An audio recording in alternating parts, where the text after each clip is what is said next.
Hello students, आज આપણે વિદ્યુત રસાયણ ચેપ્ટરનો પાર્ટ 2 શરૂ કરીએ છીએ જે એનસીઈઆરટી ટેક્સ્ટબુકમાં શરૂઆતમાં આપેલો છે। એટલે એનસીઈઆરટી ટેક્સ્ટબુક તમે જોશો તો શરૂઆતથી જ આ પાર્ટની ચર્ચા કરી છે। આપણે વચ્ચેથી એક પાર્ટ કમ્પ્લીટ કર્યો છે। હવે આપણે એક બીજા પાર્ટની વાત કરવાના છીએ અને એ છે વિદ્યુત રાસાયણિક કોષ। મેં શરૂઆત ચેપ્ટરની કરી હતી ત્યારે તમને એવું કીધું હતું કે કોષ બે પ્રકારના હોય છે, વિદ્યુત રાસાયણિક કોષ અને વિદ્યુત વિભાજન કોષ। આપણે આયનની વિદ્યુત વહન ક્ષમતા અને આયનની વાહકતા એના વિશે વાત કરી ચૂક્યા છીએ। હવે આપણે જે ચર્ચા કરવી છે એ છે ગેલ્વેનિક કોષ અથવા વોલ્ટેજ કોષ। વિદ્યુત રાસાયણિક કોષ સૌથી પહેલા ફરી એકવાર યાદ કરી લો, વિદ્યુત રાસાયણિક કોષ શું કામ કરે છે? તો વિદ્યુત રાસાયણિક કોષનું કામ છે રાસાયણિક ઊર્જાનું વિદ્યુત ઊર્જામાં રૂપાંતરણ કરવાનું। મતલબ આ એક એવો કોષ છે કે જેમાં આપણે કશું કામ કરવાનું નથી, આપણે માત્ર એક પરિસ્થિતિ આપીશું, આપમેળે રાસાયણિક પ્રક્રિયાઓ થશે અને એમાંથી વિદ્યુતનું ઉત્પાદન આપમેળે થશે। એટલે વિદ્યુત ઊર્જા અહીંયા આપમેળે ઉત્પન્ન થવાની છે। હવે વિદ્યુત ઊર્જા જો આપમેળે ઉત્પન્ન થાય તો આપણે એ રિએક્શનને શું નામ આપીશું? Spontaneous reaction. ઇંગ્લિશમાં સ્પોન્ટેનિયસ કહીએ છીએ, બટ આપણે ગુજરાતીમાં કહીએ પ્રક્રિયા આપમેળે થાય। એનો મતલબ વિદ્યુત રાસાયણિક કોષ માટે એવું કહી શકાય કે પ્રક્રિયા આપમેળે થાય એટલે ડેલ્ટા જેની કિંમત શું આવે? ઋણ। અહીંયા હું લખું છું પ્રક્રિયા આપમેળે થાય છે। વિદ્યુત રાસાયણિક કોષમાં રાસાયણિક પ્રક્રિયાઓ આપમેળે થાય અને એમાંથી વિદ્યુત ઊર્જા ઉત્પન્ન થાય। રાસાયણિક ઊર્જાનું વિદ્યુત ઊર્જામાં રૂપાંતરણ થાય એટલે ડેલ્ટા જેની કિંમત ઋણ મળે અને એમાં પ્રક્રિયા શું થશે? આપમેળે। ક્લિયર છે બધાને? ચલો નેક્સ્ટ પોઈન્ટ આવે। આ પ્રક્રિયામાં અલગ અલગ એક્ઝામ્પલ છે જેમાંથી આપણે અત્યારે જે સમજવાના છીએ એ છે ડેનિયલ કોષ। શું સમજીશું? ડેનિયલ કોષ। પણ એ કોષની રચના કરવા માટે આપણે અર્ધકોષ શું છે એ સૌથી પહેલા તમારે સમજવા પડે। અર્ધકોષ કોને કહેવાય? જો આ સમજ પડશે તો તમે કોષ સમજી શકશો। તો યાદ રાખજો, અર્ધકોષ કોને કહેવાય? વિદ્યુત વિભાજ્ય દ્રાવણ અને તેમાં ડુબાડેલ ધાતુનો સળિયો, આ બંનેને સંયુક્ત રીતે તમે શું કહી શકો છો? અર્ધકોષ તરીકે ઓળખી શકો છો। હું તમને અહીં એ એક્ઝામ્પલ આપું તો ખ્યાલ આવી જશે વધારે સારી રીતે। ધારો કે તમારી પાસે આ એક પાત્ર છે બેટા, આ પાત્રની અંદર તમે એક દ્રાવણ ભર્યું છે। હવે માની લઈએ કે આ દ્રાવણ છે એ ઝિંક સલ્ફેટનું દ્રાવણ છે, ઝિંક સલ્ફેટનું દ્રાવણ છે, ZnSO4 નું એક્વાયસ દ્રાવણ છે। હવે જ્યારે હું લખું છું કે આ ZnSO4 નું એક્વાયસ દ્રાવણ છે તો આ એક સોલ્ટ છે, વિદ્યુત વિભાજ્ય પદાર્થ છે, એનું આયનીકરણ થઈ જશે। એટલે ભલે હું બોલું છું કે મારી પાસે ઝિંક સલ્ફેટનું એક્વાયસ દ્રાવણ છે, હકીકતમાં મારી પાસે અહીંયા શું છે? Zinc 2+ and SO4 2- ion available છે। એટલે હું અહીંયા લખું છું કે ZnSO4 નું દ્રાવણ છે, પણ માનસિક રીતે તમારે એવું વિચારવાનું કે આ દ્રાવણમાં ઝિંક +2 હાજર છે, આ દ્રાવણમાં SO4 2- આયન હાજર છે। એટલે ઝિંક +2 અને SO4 -2 આ દ્રાવણમાં હાજર છે એવું માનવાનું। ક્લિયર છે?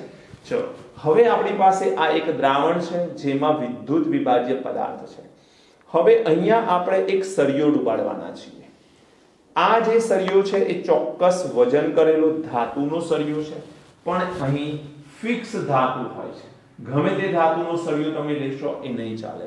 ધ્યાન રાખજો, તમે જે દ્રાવણ અહીંયા યુઝ કરો છો એ દ્રાવણ ઝિંક સલ્ફેટનું છે।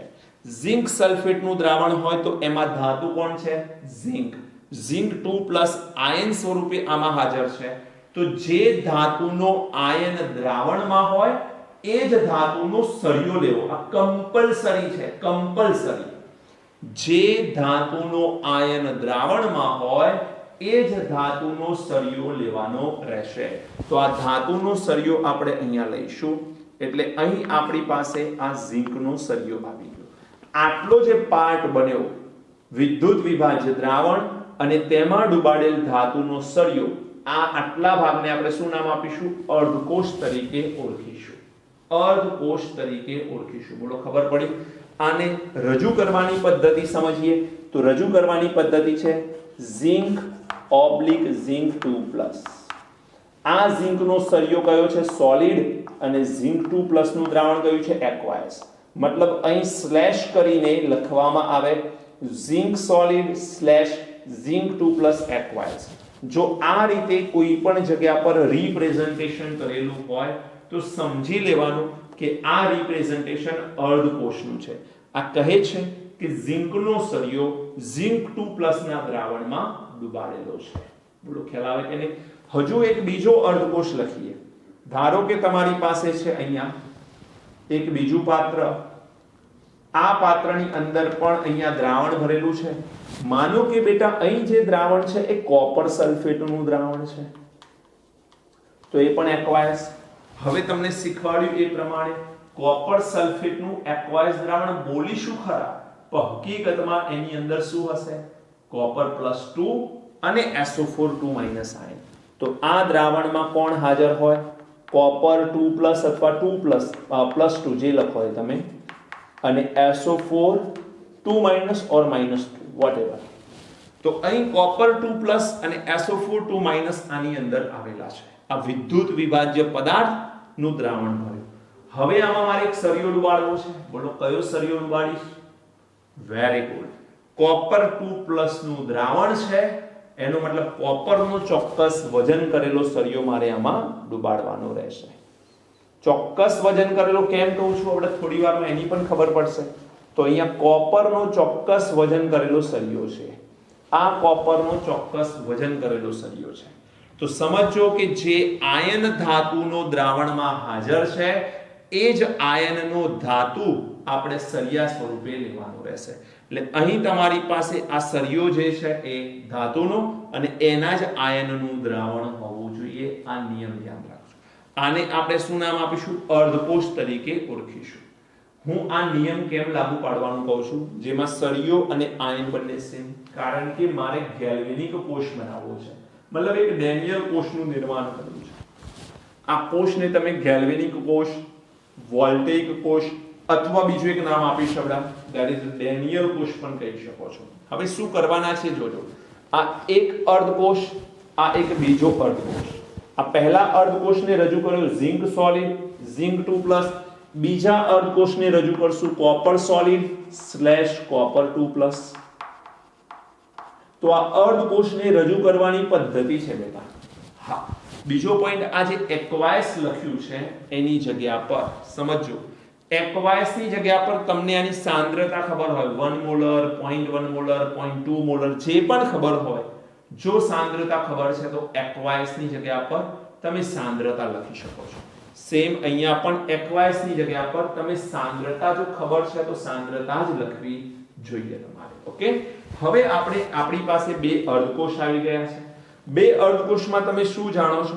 તો અહીંયા જે દ્રાવણ છે એ દ્રાવણ ખબર છે, અહીં જે દ્રાવણ છે એ પણ ખબર છે. આમાં કોપરનો ચોક્કસ વજન કરેલો સળિયો, આમાં ઝિંકનો ચોક્કસ વજન કરેલો સળિયો ડુબાડેલો છે. હવે તમને ખ્યાલ છે કે આ બે અર્ધકોષોને હું જો જોડીશ તો એક સંપૂર્ણ કોષનું નિર્માણ થશે. હવે જો બે અર્ધકોષને જોડીશ અને સંપૂર્ણ કોષનું નિર્માણ થાય તો એ બે કોષને જોડવા માટે અથવા બે અર્ધકોષને જોડવા માટે મારી પાસે એક ચોક્કસ સિસ્ટમ હોવી જોઈએ. આને તમે કહી શકો બાહ્ય પરિપથ. શું નામ આપી શકો છો? બાહ્ય પરિપથ. અહીંયા તમે એરો બતાવી દો, અથવા તમે G લખી શકો, અથવા તમે A લખી શકો. ગેલ્વેનોમીટર અથવા A મીટરમાંથી આપણે અહીંયા વોલ્ટેજ માપી શકીએ છીએ. શું માપી શકાય છે? વોલ્ટેજ. હવે જ્યારે હું આ બાહ્ય પરિપથ વિદ્યુત વાહક વાયર વડે જોડી લઈશ તો હવે અહીંયાથી ઇલેક્ટ્રોનનો પ્રવાહ શરૂ થઈ જશે, ઇલેક્ટ્રોનનું વહન શરૂ થઈ જશે. ઝિંક અને કોપર આ બંનેને એક ચોક્કસ દ્રાવણમાં ડુબાડેલા છે. અને વિદ્યુત વાહક વાયર વડે મેં બંનેને કનેક્ટ કર્યા છે. તો થશે શું બેટા કે ઝીંકનો જે સળિયો છે અને કોપરનો જે સળિયો છે એ બંને રાસાયણિક પ્રક્રિયાઓમાં ભાગ લે છે. થશે શું અહીંયા સમજો ધ્યાનપૂર્વક. હવે ઝીંકનો જે સળિયો છે એ પોતે એનોડ તરીકે વર્તન કરે છે અને જે એનોડ તરીકે વર્તન કરે, નિયમ જિંદગીભર યાદ રાખજો, જે એનોડ તરીકે વર્તન કરે એના ઉપર ઓલવેઝ ઓક્સિડેશન થશે.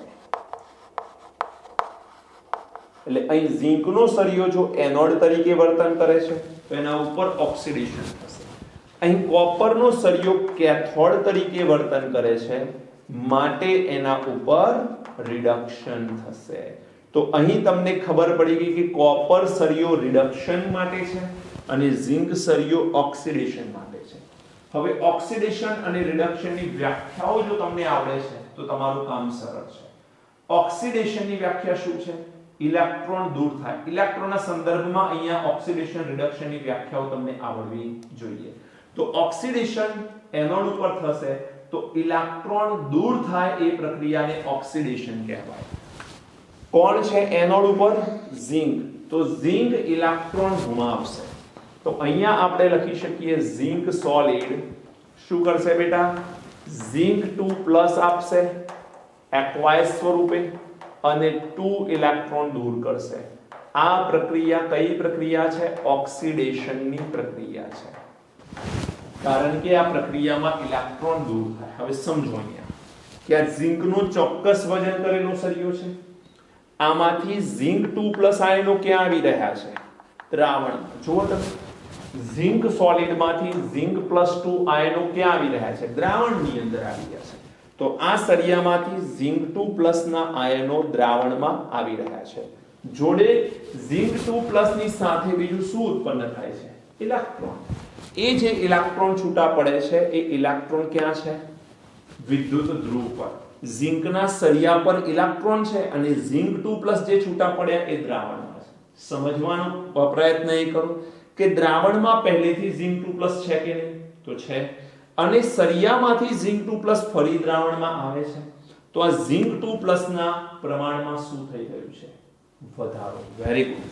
અને ઝિંકનું પ્રમાણ શું થઈ રહ્યું છે? ઘટી રહ્યું છે. બેટા સમજો, આ ઝિંક ઓક્સિડાઇઝ થઈ ઝિંક 2+ દ્રાવણમાં ટ્રાન્સફર કરે.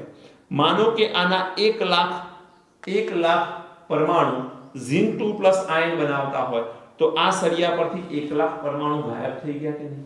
કારણ કે એ ક્યાં આવી ગયા? દ્રાવણમાં. દ્રાવણમાં ઝિંક કયા સ્વરૂપે આવી રહ્યું છે? ઝિંક 2+ સ્વરૂપે. એટલે ઝિંક 2+ નું પ્રમાણ વધી રહ્યું છે અને ઝિંક સોલિડ એ જે સળિયો છે એના પરથી ઝિંકના પરમાણુઓનું પ્રમાણ ઘટી રહ્યું છે. એટલે અહીંયા હું લખીશ કે ઝિંકનું વજન શું થાય છે? ઘટી રહ્યું છે. ઝિંકનું વજન શું થઈ રહ્યું છે? ઘટી રહ્યું છે. અને દ્રાવણમાં ઝિંક 2+ ની સાંદ્રતાનું પ્રમાણ શું થઈ રહ્યું છે?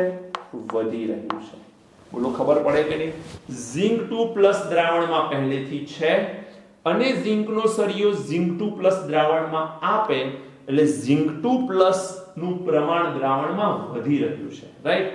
ઓક્સિડેશન. હવે આ 2 ઇલેક્ટ્રોન આવ્યા, એ 2 ઇલેક્ટ્રોનના બાહ્ય પરિપથમાં થઈ અને ફાઇનલી ક્યાં આવવાના? કેથોડના સળિયા પર આવશે. ફાઇનલી એ કેથોડના સળિયા પર આવશે. સમજવાનો પ્રયત્ન કરજો. આ ઇલેક્ટ્રોન ક્યાં આવી રહ્યા છે બેટા? કેથોડના સળિયા પર. હવે કોપર તો તટસ્થ છે, એ ઇલેક્ટ્રોન ન મેળવે કારણ કે કોપર મૂળ ધાતુ છે અને ધાતુ ઇલેક્ટ્રોન ગુમાવે ખરી, મેળવશે નહીં.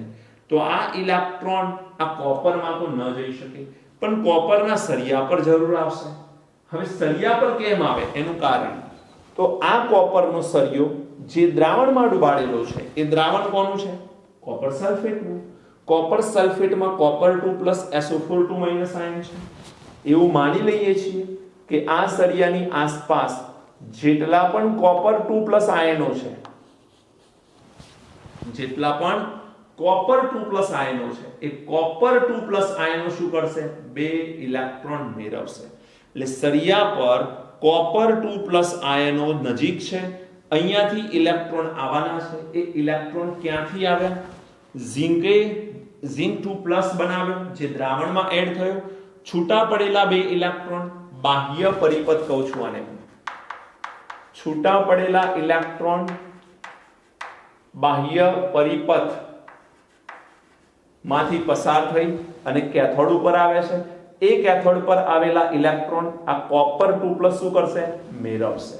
તો અહીં કેથોડ ઉપર રિડક્શન પ્રક્રિયા થશે.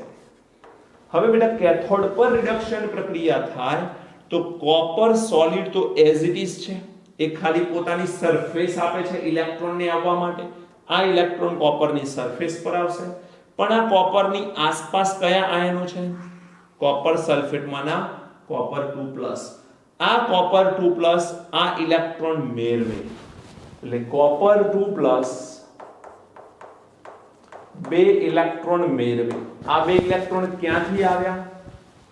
એનોડના સળિયા પરથી, રાઈટ? એનોડે ઓક્સિડેશન પ્રક્રિયા કરી, ઇલેક્ટ્રોન છૂટા પડ્યા, એ ઇલેક્ટ્રોન કોપર 2+ આયન મેળવે છે અને ફાઇનલી એ શું બનાવે બેટા?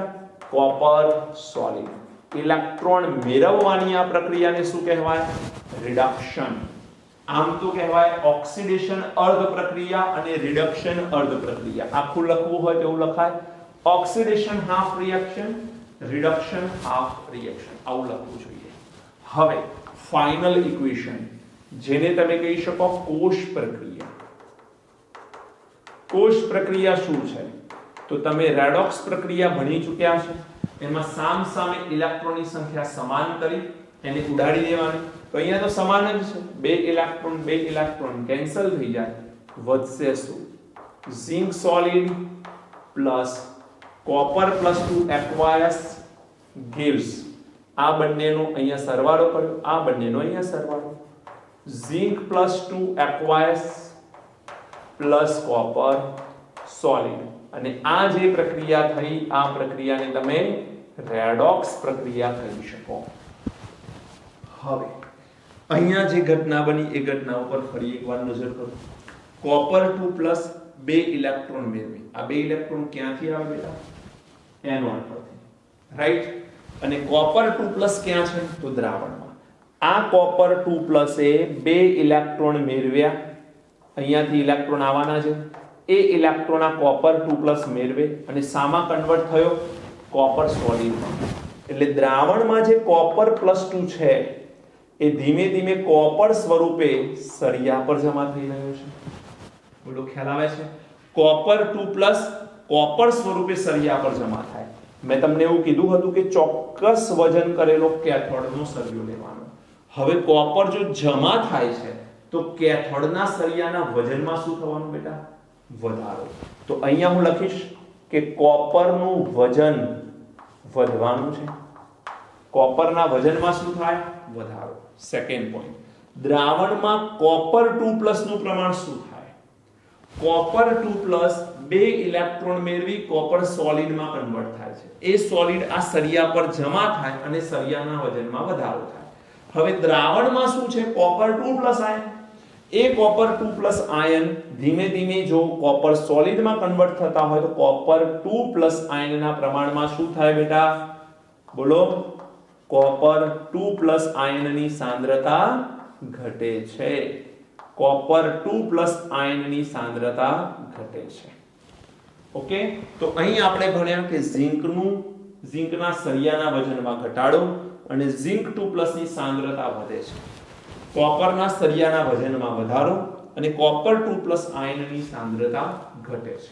લોજિકલ વાત છે. હવે જો શું થાય, અહીં ઝિંકનું વજન વધ્યું, ઝિંકનું વજન ઘટ્યું અને ઝિંક 2+ ની સાંદ્રતા વધે છે. મતલબ દ્રાવણમાં ધન આયન આવી ગયું. દ્રાવણમાં કયા આયનનું પ્રમાણ વધ્યું? ધન આયનનું પ્રમાણ વધી ગયું. અને આ સળિયા ઉપર કોણ છે? ઇલેક્ટ્રોન છે. સળિયા પર ઇલેક્ટ્રોન હોય, સમજો ધ્યાનથી, સળિયા પર ઇલેક્ટ્રોન હોય તો સળિયો ઋણ વીજભારિત કહેવાય. તો આ ઝિંકને ઋણ વીજભારિત કહીશું અને અહીં ઋણ વીજભાર એ એનોડ છે. તમે ભૂતકાળમાં એવું ભણ્યા છો કે કેથોડ ઋણ વીજભારિત હોય ને એનોડ ધન વીજભારિત હોય. વાત સાચી છે, તમે જે ભણ્યા છો એ સાચું ભણ્યા છો, પણ તમે જે સ્ટડી કર્યો છે એ વિદ્યુત વિભાજન કોષનો સ્ટડી કરેલો છે.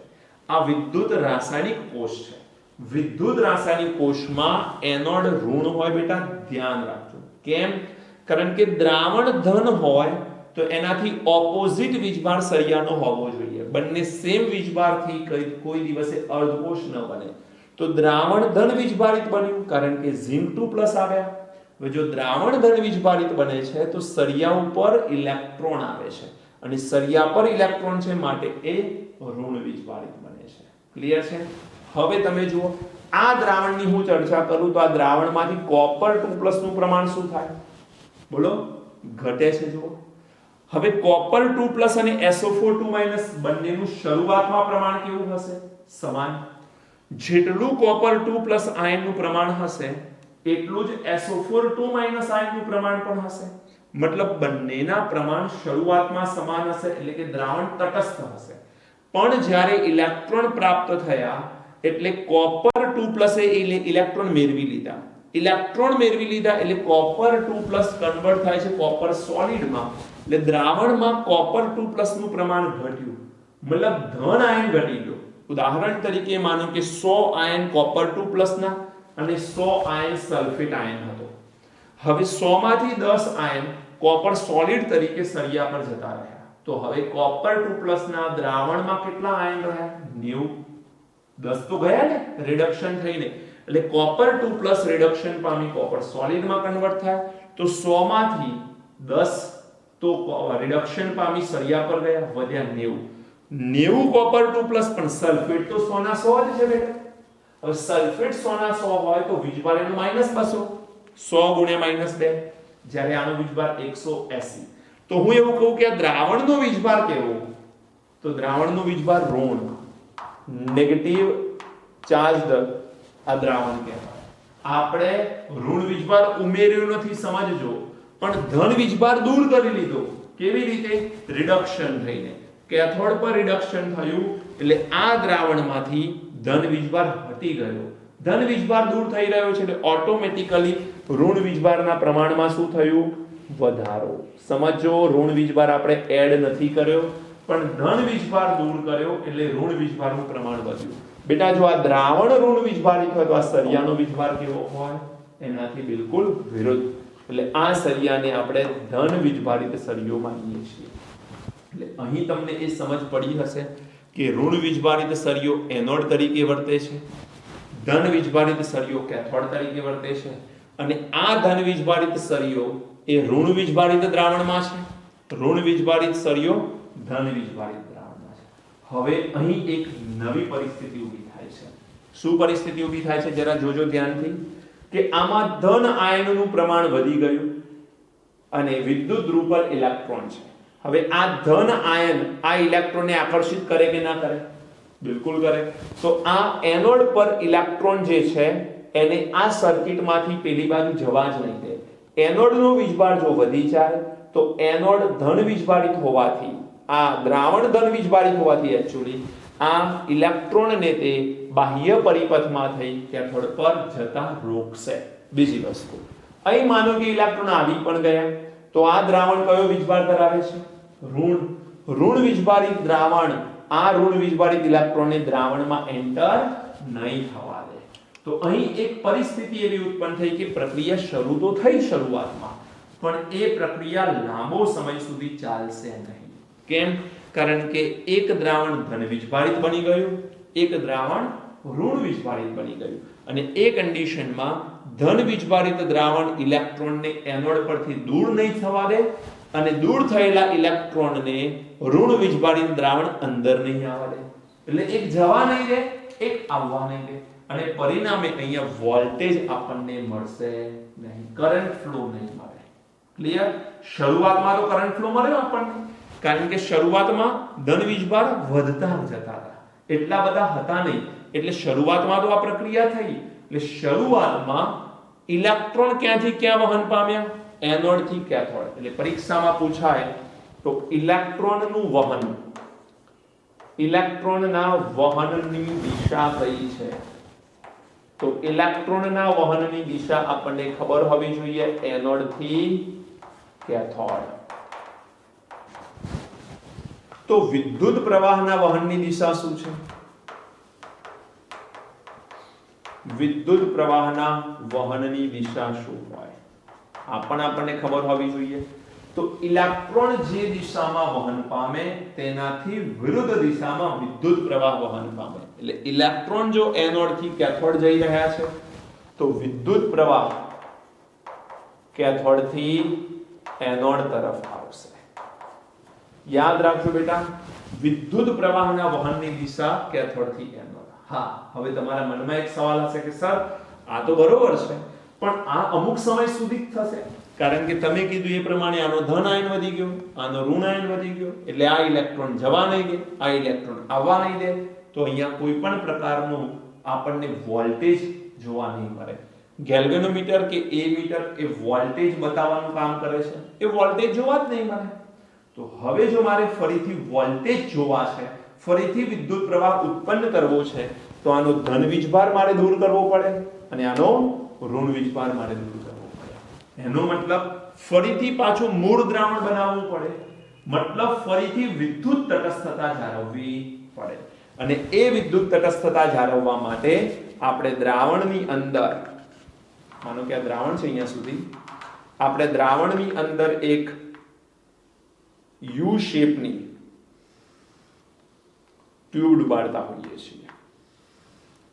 આ જે યુ આકારની જે ટ્યુબ છે એમાં નીચેની તરફ અહીં ગ્લાસ વૂલ લગાડેલું હોય છે, અથવા કોટન પણ કહી શકો તમે. શું છે આ? ગ્લાસ વૂલ, અથવા તમે આને કહી શકો રૂ. કોટન, ગ્લાસ વૂલ અથવા રૂ તમે કહી શકો છો આને. ક્લિયર છે બેટા? હવે આ જે છે આમાં એક ક્ષાર ભરેલો હોય છે. શું ભરેલો હોય છે? ક્ષાર ભરેલો હોય છે, અને માટે આપણે આને નામ આપી શકીએ છીએ ક્ષાર સેતુ. શું નામ આપી શકીએ છીએ? ક્ષાર સેતુ. તો આ એક ક્ષાર સેતુ છે. હવે ક્ષાર સેતુમાં અહીંયા શું ભરેલું છે બેટા? ક્ષાર ભરેલું છે. હવે આ ક્ષાર ગમે તે ન ચાલે, ઇનર્ટ ઇલેક્ટ્રોલાઇટ્સ હોવો જોઈએ. ઇનર્ટ ઇલેક્ટ્રોલાઇટ્સ મતલબ નિષ્ક્રિય ક્ષાર ભરવો પડે આમાં. એટલે આની અંદર આપણે એક નિષ્ક્રિય ક્ષાર ભરીશું, એક નિષ્ક્રિય ક્ષાર ભરીશું, અને આને આપણે ક્ષાર સેતુ કહીએ. જુઓ, આ યુ શેપની જે ટ્યુબ છે એની અંદર ક્ષાર ભરેલો છે, અને એનોડ અને કેથોડ બંને વચ્ચે આ બ્રિજ બનાવવાનું કામ કરે છે, અને બ્રિજ બનાવે છે, એક સેતુ બનાવે છે, માટે આને આપણે શું નામ આપ્યું? ક્ષાર સેતુ. હવે અહીંયા મેં શબ્દ લખ્યો છે કે ક્ષાર સેતુમાં શું ભરવામાં આવે છે? નિષ્ક્રિય ક્ષાર. તો એક ક્ષાર સેતુ માં નિષ્ક્રિય ક્ષાર કયા હોય છે? તો પહેલો ક્ષાર સેતુ જે છે એ શું છે બેટા? યુ આકારની કાચની ટ્યુબ છે અથવા નળી છે. આ યુ આકારની કાચની ટ્યુબની અંદર શું કરવામાં આવે છે? તો નિષ્ક્રિય ક્ષાર. નિષ્ક્રિય ક્ષાર તરીકે કોણ ચાલી શકે આમાં? તો આમાં હોઈ શકે છે KCl, આમાં હોઈ શકે છે KNO3, આમાં હોઈ શકે છે NH4NO3 નું અગર અગર અથવા જિલેટીનમાં દ્રાવણ ભરવામાં આવે છે. એટલે ક્ષાર સેતુમાં KCl, KNO3 કે અમોનિયમ નાઇટ્રેટ NH4NO3 નું અગર અગર અથવા જિલેટીનમાં દ્રાવણ આની અંદર ભરેલું છે. બેટા આ અગર અગર અથવા જિલેટીન એ એક જેલી પદાર્થ છે. તમે ટોફી વાળી જેલી જોઈ હશે, રાઈટ? જે આપણે ચોકલેટ સ્વરૂપે યુઝ કરીએ, તો એવી જ કંઈક અહીંયા જિલેટીન કે અગર અગરમાં અહીંયા ચિકાસ વાળું દ્રાવણ છે, જેમાં KCl, KNO3 કે અમોનિયમ નાઇટ્રેટ જેવા નિષ્ક્રિય ક્ષાર ભરવામાં આવે છે. હવે સમજો, આપણે હજુ તો આ ક્ષાર સેતુની ડિટેલ સમજવી છે, પણ હવે શું થાય એનાથી? માની લો કે આમાં KCl છે. એક એક્ઝામ્પલ તરીકે આમાં શું છે? KCl છે. શું થશે? આની અંદર કયો વીજભાર છે? ધન. અને આની અંદર કયો વીજભાર છે? ઋણ. તો આ KCl માં K+ અને Cl- છે, એનો Cl- આ ટ્યુબમાં થઈ અને અહીંયા આવશે.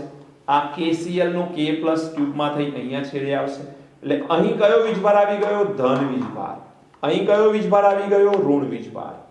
K પ્લસ અને Cl માઇનસ જે ક્ષાર સેતુમાં છે એમાં Cl માઇનસ ઋણ આયન એ ધન વીજભારિત દ્રાવણ તરફ અને ધન આયન ઋણ વીજભારિત દ્રાવણ તરફ વહન પામશે અને વહન પામવાથી શું થશે ઋણ આયન જ્યારે ધન વીજભારિત દ્રાવણ તરફ વહન પામશે તો ધન વીજભારને ઋણ વીજભારિત આયન તટસ્થ કરવાનું કામ કરશે એટલે આ ઝિંક અને આ ક્લોરીન બંને ભેગા થઈને તમને એમ લાગે કે સર ZnCl2 બની જશે ને હવે તો અને અહીંયા કોપર 2+ માં સલ્ફેટ આયનનું પ્રમાણ વધારે હતું બેટા સલ્ફેટ આયનનું પ્રમાણ વધ્યું હતું એટલે તો ઋણ વીજભારિત દ્રાવણ હતું અને અહીંયાથી કોણ આવે છે K+ તો અહીંયા K2SO4 બનશે એવું લાગે તમને પણ એવું થતું નથી કેમ ઝિંક ક્લોરાઇડ એક પ્રબળ વિદ્યુત વિભાજ્ય પદાર્થ છે એટલે અગેન ઝિંક 2+ અને 2Cl- બનાવી જ દે એટલે આયન ફરી પાછા આવી જાય અને આ પણ એક પ્રબળ વિદ્યુત વિભાજ્ય છે એટલે 2K+ and SO4 2- અગેન દ્રાવણમાં બની જાય એટલે અહીં ક્યારે પણ આવો પદાર્થ બનતો નથી એ આયન સ્વરૂપે જ આપણને દ્રાવણમાં જોવા મળશે માત્ર ક્ષાર સેતુએ કર્યું શું બે દ્રાવણોને કનેક્ટ કર્યા અને ધન વીજભારિત દ્રાવણને ઋણાયન આપ્યો ઋણ વીજભારિત દ્રાવણને ધન આયન આપ્યો અને છેવટે દ્રાવણને તટસ્થ કરવાનું કામ કર્યું એટલે દ્રાવણના વીજભારનું તટસ્થીકરણ અને બે દ્રાવણોને જોડવાનું કામ કોણ કરે છે ક્ષાર સેતુ કરે છે બોલો ખ્યાલ આવે હવે જો આ ધન આયન અને આ ઋણ આયન જો હટી જાય છે દ્રાવણમાંથી તટસ્થ બની જાય છે તો ફરીથી પાછો વિદ્યુતનો પ્રવાહ શરૂ થઈ જાય છે એટલે કોષને લાંબો સમય સુધી કાર્યરત રાખવો છે તો આપણે આ બંનેને ક્ષાર સેતુથી જોડવા પડે જેમ આપણે દ્રાવણ બાહ્ય પરિપથમાં વાયર દ્વારા જોડાયેલો છે તેવી જ રીતે એવું કહી શકાય કે દ્રાવણ આંતરિક પરિપથમાં ક્ષાર સેતુ દ્વારા જોડાયેલ છે બાહ્ય પરિપથમાં વાયર દ્વારા અને આંતરિક પરિપથમાં ક્ષાર સેતુ દ્વારા આ જોડાયેલો છે બોલો ખ્યાલ આવે છે કે બાહ્ય પરિપથમાં વાયર દ્વારા અને આંતરિક પરિપથમાં ક્ષાર સેતુ દ્વારા આ જોડાયેલો છે ખબર પડી બેટા એટલે અહીં બે દ્રાવણોને જોડવાનું કામ આંતરિક પરિપથમાં કર્યું ક્ષાર સેતુએ બાહ્ય પરિપથમાં કર્યું વાયરે હવે અહીં આવી જાઓ નિષ્ક્રિય ક્ષાર કેમ ભરવામાં આવે છે એનો જવાબ જોઈએ અને બીજું ક્ષાર સેતુનું કાર્ય શું છે આ તો નિર્માણની વાત થઈ હવે સૌથી પહેલા આપણે ક્ષાર સેતુનું કાર્ય સમજી લઈએ ક્ષાર સેતુ શું કામ કરે છે તો મેં બે કામ કીધા તમને એક બંને અર્ધકોષોને જોડવાનું કાર્ય કરે છે અને બીજું કામ શું કર્યું બેટા બે અર્ધકોષોને જોડ્યા તો ખરા પરંતુ આના ધન આયનને તટસ્થ કરવા ઋણાયન આપ્યો આના ઋણાયનને તટસ્થ કરવા ધન આયન આપ્યો મતલબ કે બંને દ્રાવણની વિદ્યુત તટસ્થતા જાળવે છે તો અહીંયા લખી શકીએ તે બંને દ્રાવણની શું જાળવી શકે છે બંને દ્રાવણની વિદ્યુત તટસ્થતા જાળવવાનું પણ કાર્ય કરે છે તો બે કાર્ય અહીંયા ક્ષાર સેતુના છે હવે જે મુદ્દો કહું છું એ વધારે મહત્વનો છે જે તમારી પાસે નિષ્ક્રિય વિદ્યુત વિભાજ્ય પદાર્થ ભર્યો છે તમે એ નિષ્ક્રિય વિદ્યુત વિભાજ્યના કેટલાક ગુણધર્મોની આપણે ચર્ચા કરી લઈએ નિષ્ક્રિય વિદ્યુત વિભાજ્ય પદાર્થના ગુણધર્મો પહેલો પોઈન્ટ શા માટે આમાં નિષ્ક્રિય વિદ્યુત વિભાજ્ય જ ભરવામાં આવે છે ક્ષાર સેતુની અંદર તો એના પાછળનું કારણ સમજો પહેલો પોઈન્ટ છે કે નિષ્ક્રિય વિદ્યુત વિભાજ્યમાં લખું ચલો આખું નિષ્ક્રિય વિદ્યુત વિભાજ્ય પદાર્થમાં ધન આયનની વહનશીલતા એ લગભગ સમાન હોય છે ઋણ આયનની વહનશીલતા સાથે ઋણ આયનની વહનશીલતા સાથે સમાનતા ધરાવે છે મતલબ ધન આયન જેટલો ઝડપથી માઇગ્રેટ થશે એક જગ્યાએથી બીજી જગ્યાએ જઈ શકે એટલી જ સ્પીડમાં ઋણ આયન પણ વહનશીલતા ધરાવતો હોવો જોઈએ તમને ખ્યાલ છે કે આ દ્રાવણ ધન વીજભારિત છે તો આમાં કોણ આવવાનું ઋણ આયન હવે આ Cl- જેટલી સ્પીડથી અહીં આવે એટલો જ K+ એટલી જ સ્પીડથી અહીં જવો જોઈએ मतलब બંને દ્રાવણની વિદ્યુત તટસ્થતા એક સાથે જળવાય તો કોષ સારી રીતે કાર્ય કરી શકે. એટલે ધન આયન અને ઋણ આયન જે છે એ બંને ઓલવેઝ આપણે એવું કહી શકીએ એક સમાન વહનશીલતા ધરાવતા હોવા જોઈએ. બોલો ખ્યાલ આવે છે? એક સમાન વહનશીલતા ધરાવતા હોવા જોઈએ. અને બીજો પોઈન્ટ, નિષ્ક્રિય વિદ્યુત ધ્રુવનો મતલબ શું છે? નિષ્ક્રિય વિદ્યુત વિભાજ્યનો મતલબ છે કે તે બીજા કોઈ આયન સાથે જોડાઈ રાસાયણિક પ્રક્રિયા કરતો નથી. તો નિષ્ક્રિય વિદ્યુત વિભાજ્ય પદાર્થ લેવાનો ફાયદો શું છે? તો નિષ્ક્રિય વિદ્યુત વિભાજ્ય પદાર્થ બીજા કોઈ આયન સાથે રાસાયણિક પ્રક્રિયા કરતો નથી. તો આ પોઈન્ટ સમજવાનું છે કે નિષ્ક્રિય વિદ્યુત વિભાજ્ય પદાર્થ જ કેમ રાખવો. પણ તમારે એક પોઈન્ટ નોંધ કરીને યાદ રાખવાનો છે, અને આ ખૂબ મહત્વનો મુદ્દો કહી રહ્યો છું. આ એકદમ ઇમ્પોર્ટન્ટ પોઈન્ટ છે. જો દ્રાવણમાં Ag+ આયન હોય અથવા Pb2+ આયન હોય અથવા Hg2 હોય, Hg2 જેને તમે મર્ક્યુરસ આયન નામ આપી શકો છો. શું નામ છે? Mercurous ion. જો દ્રાવણમાં Ag+, Pb2+ કે Hg2+ જેવા આયનો હાજર હોય તો ક્ષાર સેતુમાં KCl નો ઉપયોગ કરી શકાશે નહીં. KCl નો ઉપયોગ નહીં કરવાનો. આ ક્ષાર સેતુમાં અત્યારે ભલે મેં KCl ભર્યો છે, પણ જો આ બે દ્રાવણમાં Ag+ આયન હાજર હોત કે Pb2+ આયન હાજર હોત કે મર્ક્યુરસ આયન હાજર હોત તો હું KCl ન ભરી શકતો. કેમ બેટા? કારણ કે KCl એ આ ત્રણ આયનોમાંથી કોઈ પણ આયન હાજર હશે એની સાથે રાસાયણિક પ્રક્રિયા કરી અને ક્ષાર ઉત્પન્ન કરે છે, અથવા કહેવાય અવક્ષેપ ઉત્પન્ન કરે છે. આપણે તો એવા જ વિદ્યુત વિભાજ્ય પદાર્થ લેવા છે જે રાસાયણિક પ્રક્રિયા ન કરે. રાસાયણિક પ્રક્રિયા કરીને તો પ્રોપર્ટી બદલાઈ જાય, દ્રાવણના ગુણધર્મો બદલાઈ જાય, ને આપણે એવું કાર્ય નથી કરવાનું. એટલે સમજજો કે જો દ્રાવણમાં ખૂબ મહત્વનો પોઈન્ટ છે Ag+, Pb2+ કે Hg2 જેવા આયનો હાજર હોય દ્રાવણમાં, તો KCl નો વિદ્યુત વિભાજ્ય આપણે ક્યારેય પણ ક્ષાર સેતુમાં યુઝ નહીં કરીએ. નહીં તો એ બંને પ્રક્રિયા કરી શું બનાવે છે? પ્રેસિપિટેટ બનાવે છે, જેને કહેવાય અવક્ષેપ બનાવી દે છે. ક્લિયર છે બેટા? હવે તમને જો એવો પ્રશ્ન પૂછાય એનોડનો સળિયો કયો વીજભાર ધરાવે, તો જવાબ આવે ઋણ. વિદ્યુત રાસાયણિક કોષ માટે એનોડનો સળિયો કયો વીજભાર ધરાવે? ઋણ. પણ પ્રશ્ન એવો પૂછાય કે એનોડનું દ્રાવણ કયો વીજભાર ધરાવે, તો ધન.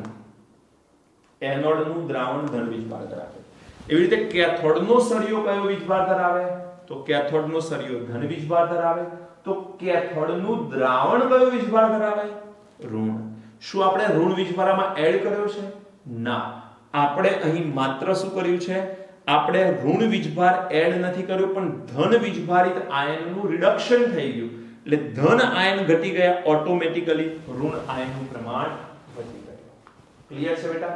તો આને આપણે શું નામ આપીશું? ગેલ્વેનિક કોષ અથવા વોલ્ટેઇક કોષ અથવા આને ડેનિયલ કોષ તરીકે ઓળખવામાં આવે છે. આ રચનાને આપણે શું નામ આપીશું? ડેનિયલ કોષ.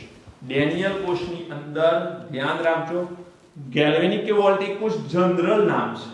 ડેનિયલ કોષ આવો પ્રશ્ન પૂછાય એટલે ફિક્સ કે ZnSO4 ના દ્રાવણમાં ઝિંકનો સળિયો, કોપર સલ્ફેટના દ્રાવણમાં કોપરનો સળિયો જ મૂકવાનો. પ્રક્રિયા દરમિયાન એનોડના વજનમાં ઘટાડો અને કેથોડના વજનમાં વધારો થશે. ક્લિયર છે બેટા? ધ્યાન રાખજો, એનોડનું વજન ઘટશે, કેથોડનું વજન વધશે. હવે ઘણી વખત હું પ્રશ્ન પૂછું કે એનોડના વજનમાં થતો ઘટાડો અને કેથોડના વજનમાં થતો વધારો બંને સમાન હોય કે નહીં? તો ના હોય. કેમ? ધારો કે 1 મોલ ઓક્સિડેશન થાય એટલે 1 મોલ આયનો દ્રાવણમાં આવે ને 1 મોલ રિડક્શન થાય તો 1 મોલ આયન જમા થાય. બરોબર છે। હવે 1 મોલ આયનો દ્રાવણમાં આવ્યા, એનો મતલબ 1 મોલ ઝિંક સોલિડ ઘટ્યો, 1 મોલનું વજન ઘટ્યું, તો ઝિંકના 1 મોલ જેટલું વજન ઘટ્યું એટલે 1 મોલ એટલે એના પરમાણુ દળ જેટલું વજન ઘટ્યું। તો આ સળિયો જેટલા વજનનું હશે એમાંથી ઝિંકના પરમાણુ દળ જેટલું દળ ઘટી ગયું, અને સામે આ સળિયો જેટલા વજનનો હશે એના ઉપર કોપરના પરમાણુ દળ જેટલું વજન જમા થયું।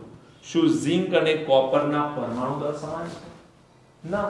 તો સમજો બેટા, કોપર સોલિડ જેટલું 1 મોલ કોપર જમા થાય છે અને 1 મોલ ઝિંક દૂર થાય છે। ઉદાહરણ તરીકે 2 મોલ પણ થઈ શકે, 5 મોલ થઈ શકે, 50 મોલ થઈ શકે। 1 મોલ ઝિંકનું વજન ઘટ્યું, 1 મોલ કોપરનું વજન વધ્યું, તો આનો ઘટાડો આનો વધારો કેવી રીતે સમાન? કારણ કે ઝિંક અને કોપર બે અલગ અલગ પ્રકારના પરમાણુ છે, અને જ્યારે અલગ અલગ પ્રકારના પરમાણુ હોય તો કોમન સેન્સ શું કહે છે બેટા કે બંનેના વજન અલગ અલગ વધશે અને ઘટશે। અહીંયા ઘટશે, અહીંયા વધશે। આઈ હોપ હું તમને સમજાવી શક્યો હોઈશ કે આ એક્ચ્યુઅલી પ્રોસેસ કેવી રીતે થાય છે। હજુ આમાં આપણે એના રિપ્રેઝન્ટેશન શું છે એ બધું સમજવાનું છે, પણ શરૂઆત આપણે કરી છે પાર્ટ 2 ની। પ્રોપરલી આ લખી લેજો, સમજી લેજો, અને આ નોંધ કરીને જે પોઈન્ટ લખ્યો છે એ મહત્વનો છે। બોર્ડ એક્ઝામિનેશનમાં ઘણીવાર ક્વેશ્ચન એવો આવે છે કે ક્ષાર સેતુમાં ભરવામાં આવતો કોઈ પણ વિદ્યુત વિભાજ્ય પદાર્થ એમાં કઈ બાબતનું ધ્યાન રાખવાનું હોય છે? તો ધ્યાન રાખજો, આ ગુણધર્મો એમાંથી ઓપ્શનમાં હોઈ શકે। એક, નિષ્ક્રિય વિદ્યુત વિભાજ્ય પદાર્થ જે ભરેલો હોય એના ધન આયનની વાહકતા અને ઋણ આયનની વાહકતા કેવી હોવી જોઈએ? સમાન, બંને એક સમાન સ્પીડથી વહન થવા જોઈએ। અને બીજું, એ બીજા કોઈ આયન સાથે રાસાયણિક પ્રક્રિયા ન કરતો હોવો જોઈએ। બસ આટલું ધ્યાન રાખજો। ઓકે, આ ઇલેક્ટ્રોનના વહનની દિશા, વિદ્યુત પ્રવાહના વહનની દિશા પણ એક્ઝામિનેશનમાં પૂછાતી હોય છે, તો એનું પણ ધ્યાન રાખજો। મળીએ છીએ બેટા નેક્સ્ટ લેક્ચરમાં। Thank you, God bless.